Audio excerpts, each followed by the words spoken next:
Now on to our minutes. Do I have a motion to approve the minutes of the October 22nd, 2012 Business and Public Hearing Meeting and the October 23rd, 2012 Special Called Work Session?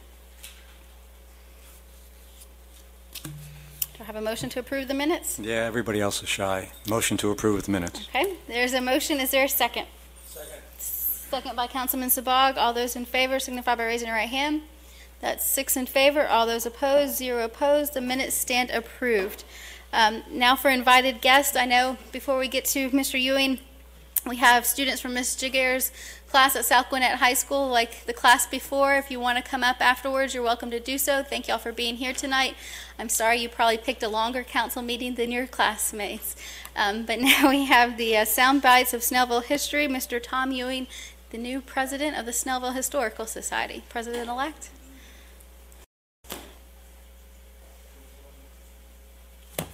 Thank you, Mayor.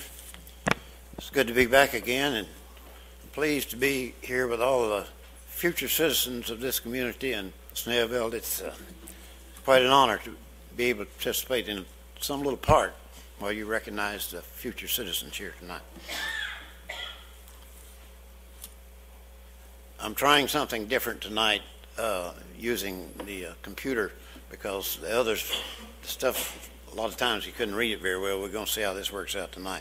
Last time I talked to you, it was about the churches in Snellville. The early citizens of the community had to walk or ride or drive outside the community to reach a church. The first church was Dyron. It was built in 1882. Changed the following year to the Snellville Baptist Church, 1883. The second church was the Methodist Church. Both are still growing churches in this community, and you all know where they're at. They're just right across the road here. Grace Baptist Church on Highway 124, the little white church you'll notice up there, is probably the next church that was built within the immediate Snellville community. It was the first breakaway church, I'll call it, and from there has been a number of churches, and as you well know, there's a great choice of opportunities for religious preference here today. I'm going to talk tonight about the medical history in Snellville. Early doctors, country doctors if you will, were usually also farmers, and some were in other businesses such as merchants. Some may have been a little bit more than what we farmers in the community referred to as cow doctors. Those were the men that we called upon when we had a milk cow or a draft animal that got sick. And they would come and doctor as best they could. There was no such thing as veterinarians. If your hunting dogs or your yard dog got sick, you took care of it with whatever knowledge you had of your own. But back to the doctors for the citizenry. If you had a relatively minor sickness or an accident, one would often visit the doctor in his home because they seldom had offices. You go to their home. But if it was a more serious condition, there were no telephones, so what would you do? You would send somebody to go get the doctor. Go get the doctor. And I'm telling you, that was still in practice in the 1940s in this community. And I'll talk about that a little bit later. That was the common thing that was done, to go get the doctor. And he would come to your home, sometimes immediately, if not, as soon as he possibly could. And sometimes that would be directly from another person's house where he was visiting some sick. No matter if it was the middle of the night, if it was Sunday, if it was his birthday, if it was his anniversary, or whatever. If you went to get the doctor, he would come. I never knew in my lifetime, and I never knew of my parents in their lifetime, wouldn't been able to get a doctor when they needed one. Now, in the earliest times, he would come riding a mule or a horse. And then a little later, things got more prosperous, he would come in his buggy. And then, of course, when the automobile replaced the horse and the buggy, he came by his Model T or later Model car. The doctors seemed to be one of the first in the community to purchase an automobile. They were one of the first in the community to install a telephone, rightfully so. He would arrive at your house with his little black bag, and he'd be met by some family member who would guide him to the injured or sick person, and his examination would begin immediately, using some of the procedures that are still used today, and some that have been discarded by advances in medical technology. There was no such thing as a 10-minute per patient routine. He would continue to feel and punch and talk until he arrived in his mind at a diagnosis and then what treatment he could give. And that began immediately, which usually came from the supply of medicines he had in the little black bag he brought in. If not, out in the car or out in the buggy, he would go get something to treat whatever he thought the problem was. He would give medicine sometimes and wait to observe the effects on it, if it was not too long.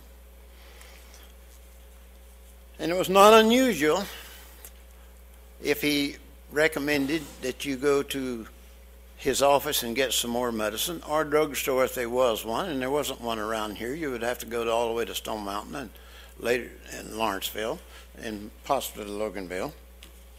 But he would follow up probably the same day or at least the next day to see how the patient was doing at the home.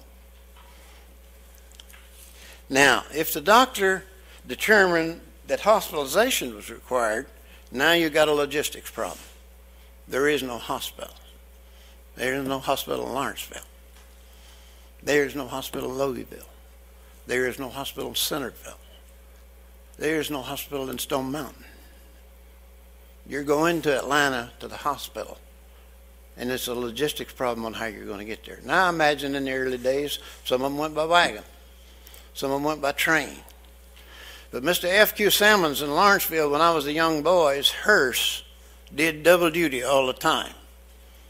It was the only ambulance available in this community up until about the 1950s. The hearse. All this, a house call. And up until and during the Great Depression, not the bump in the road we got now, the Great Depression, a house call was probably $3. That sounds like very little, doesn't it? Well, that's about 3 days' work. You might get a doctor to come to your house today if you want to pay him 3 days of today's salary. Maybe. I don't know. Some could have not afford to pay the $3. So they bartered. They gave the doctor a ham, some chickens, 2 dozen eggs. Anything the doctor could use or his family could use or easily sell. Sometimes that included also the medicine that he gave you, or the medicine that you had to go to his office and get. Well, then the price went up to about $5, then it went up to about $10. And by about the 1950s, the era of doctors coming to your house, the house calls, was a thing of the past. Now I'm going to give you three quick examples. In 1948, a young man got sick here in Snellville.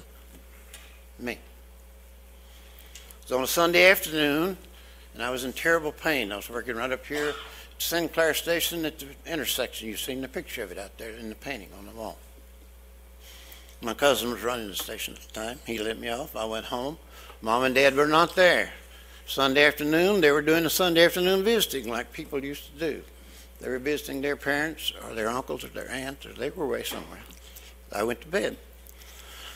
They came in and said, "What are you doing in bed?" Because their chores had to be done. I'm sick. Mama came in and looked at me. She called Daddy in there and says, "Go get the doctor." This was 1948.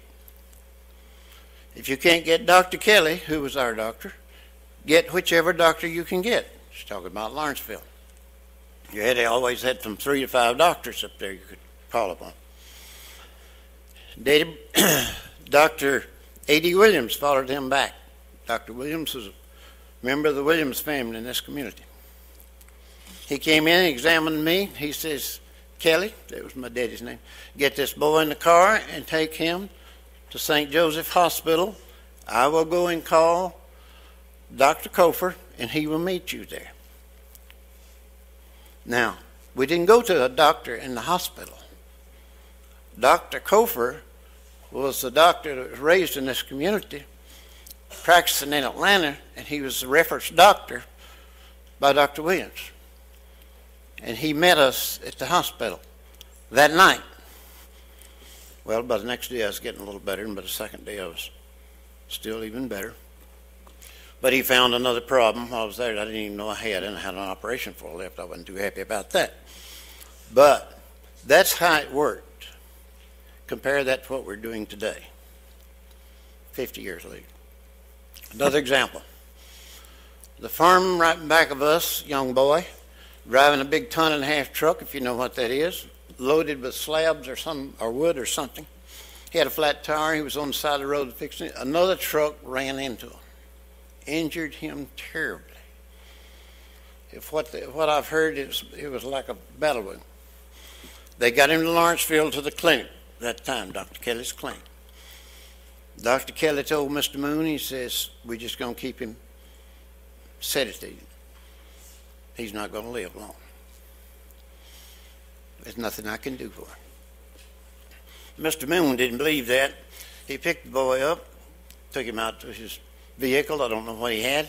He got him transportation and he got him to Atlanta to the hospital. I don't know which one. The man lived. He married, had a family, had a career.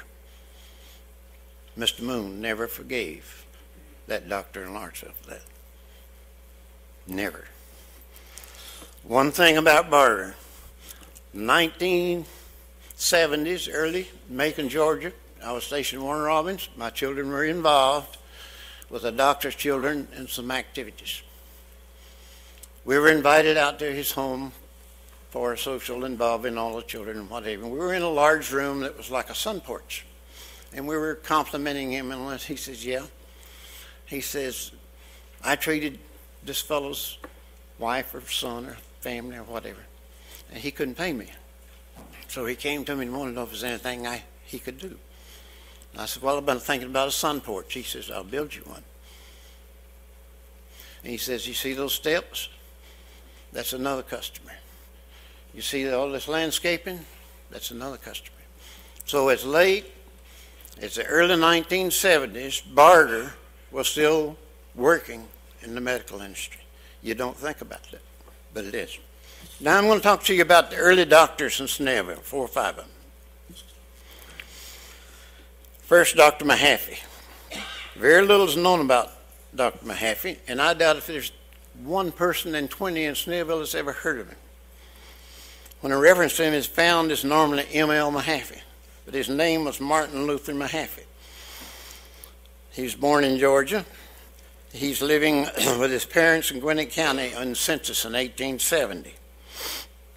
He is listed on the original deed of the Snellville Methodist Church as one of the trustees of the church over there in 1885. So we know he was here, involved in the community and practicing medicine in 1885. So obviously, best we can tell, he was the first doctor in the community. We know that he farmed. We know that he was a merchant. He was probably the first doctor, or best I can tell, he was the first doctor in the immediate crossroads at that time, or Snellville community. After an embarrassing event where it was reported in the paper that he left town abandoning his family unexpectedly, not unlike what we hear on TV today, is it? With his wife's cousin, who was working as a clerk for him, in October of 1891, he subsequently moved to Texas, where he lived the remainder of his life, and he continued to practice there. Died at the age of 72.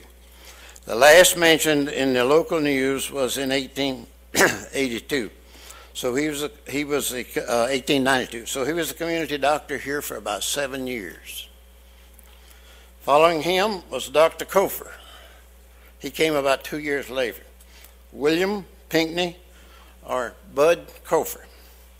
He was a Gwinnett County farm boy. He did teach school for a while over near Lilburn. He graduated from Southern Medical College. Southern Medical College later became Emory University. He graduated in 1891. That same year, he placed an ad in the county paper announcing that he was opening his medical practice in Sweetwater Community. Sweetwater Community is on 29 between Lawrenceville and before you cross Yellow River. That's where he started. He subsequently moved to this community. Now, that's not a very good picture of him, but that's as good as I could get. The first mention of the news of Dr. Cofer in Snellville was in 1894. He purchased a farm, about 119 acres. I told you these doctors are farmers. And built a 6-room house on the west side of town.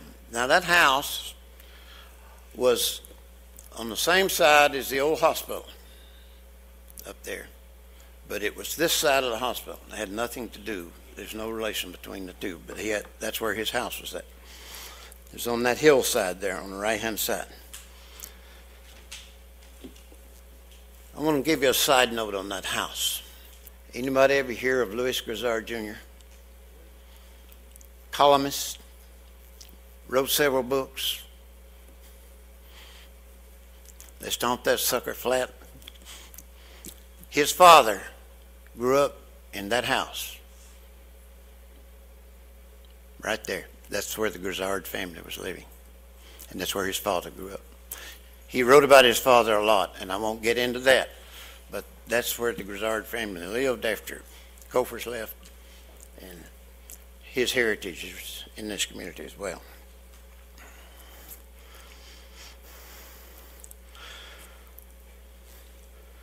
He had one of the first telephones installed in this community in his home.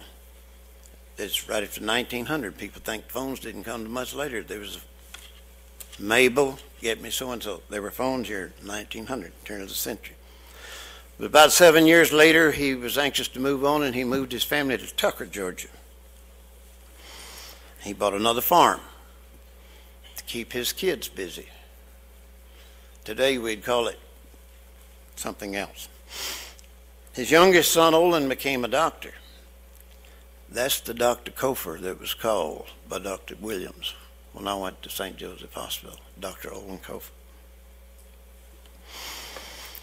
Dr. William Pinckney Cofer continued to practice in the Tucker area and in Decatur and in the Atlanta area until he died. The Cofer brothers' business in Tucker, Georgia, the building business, are descendants of Dr. William Cofer, who was here in this community.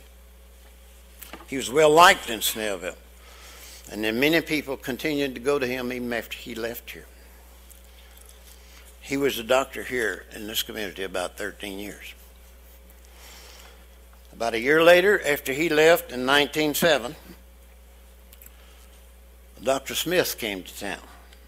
His home was over near Yellow River, Killian Hill, Five Forks Trickham Road. Okay? He was also from a farm family. His name was Hiram T. Smith. First mention of him in Snellville was in July 1908. He married the daughter of Mr. James Sawyer, one of the prominent early merchants that you mentioned tonight. He built his home a short distance from the center of town. He also built a small office across the road from Sawyer's store. Now, if you look at that picture of the house, it's a terrible picture of the house. But 3 doctors lived in that house. Dr. Smith built it. You can see the back of Sawyer's store down there. You see that? He built his office right across the street on the same side of his store. He would walk back and forth to his office. Not only did that serve as doctor's offices for other doctors, but it was later small business in there. And it just as a side note, that tennis court which some people will tell you was the first tennis court in Snellville. Was not. It was the second tennis court in Snellville. The first one was built in the old Oak Grove, where the shopping center was at. There was a tennis course there years before that one was built. It was reported that he was very sick in 1915. He became critical. He went to New Mexico accompanied by Mr. Glad Snell in hopes of climate would help him. He returned a few months later and died at his father's home at the age of 33 years. He served as a doctor in this community about 7 years, 1908, 1915. We're past the turn of the century now. Next was a Dr. Nash. He came within a year of Dr. Smith's death. He was another Gwinnett County farm boy. His name was William Virgil Nash, born 1890. He was first mentioned in Snellville in December of 1916. He later moved into Dr. Smith's house, this house, and used Dr. Smith's office. In 1919, he built his own house, located where the current Brand Bank is sitting. Visualize that instead of the Brand Bank. Right beside of that's where Snellville Consolidated School was. He was one of the first trustees of Snellville Consolidated School. Mr. W.C. Brett lived in that house much longer than Dr. Nash did. He also went in business. He bought a partnership in I didn't think much of a business, in a grist mill or a corn mill, as we would call it. Okay, I mentioned he was one of the first members of the Board of Trustees of Snellville Consolidated School, which later involved him in quite some controversy. While in Snellville, he would travel to Atlanta and perform surgery, sometimes in combination with other doctors. By 1924, the year after the city was chartered, by 1924, his family and his practice had moved to Atlanta. He died in 1931, just 7 years later, at the age of 41. Those doctors didn't live very long back in those days. Nothing is known about his descendants.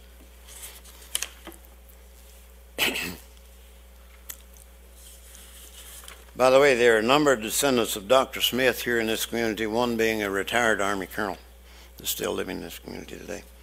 Dr. Lee, brother-in-law of Dr. Smith, was the next doctor to come to town.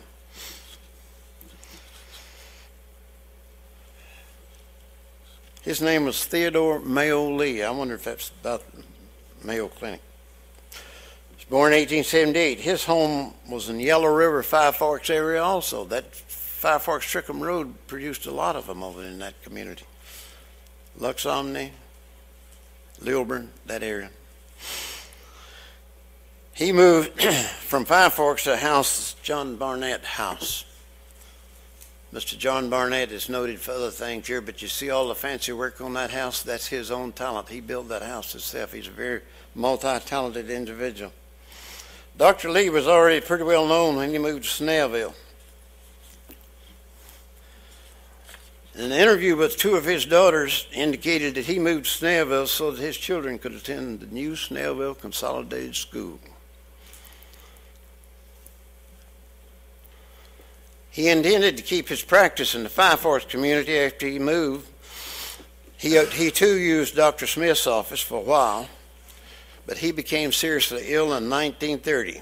He left for treatment, and he died of throat cancer at the age of 56. His daughter married Mr. Carey Snell, who was a noted merchant later in this town.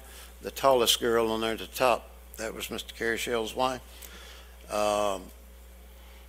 Mr. Carey Snell's son owned that building that burned up around that parking lot up there. That's all that family. Now,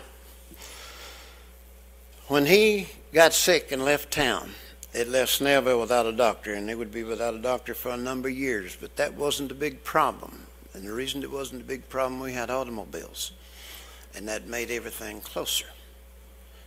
You could drive to Lawrenceville, and you had an option of about 3 doctors. You could drive to Loganville, you could drive to Stone Mountain, and you could get to a doctor. Previously, you couldn't do that. So it wasn't that big a problem. So he served here about 6 years before he had to leave due to his illness and then later died. Now, we had no doctors for a long time. Snellville community had no doctor from 1930 when he got sick until 1956, a period of 26 years. No doctors here. The community rallied and built a combination residence clinic. And it was the community, and I'll talk to you about that next week and point out why it's the community and wasn't the city, that attracted a doctor and his family. And that will be the beginning of next month's presentation. 4 points. The first doctor arrived about 1885, the same time they built the Methodist Church over here. There were 5 doctors that served Snellville community between 1885 and 1930, a period of 45 years. All were involved in other occupations, i.e. farming and merchants. 3 doctors left and continued to practice. 2 died from here. Then the community was out of doctor for over 25 years. Anyone have any questions? Any questions for Mr. Ewing? Thank you, Mr. Ewing. Thank you.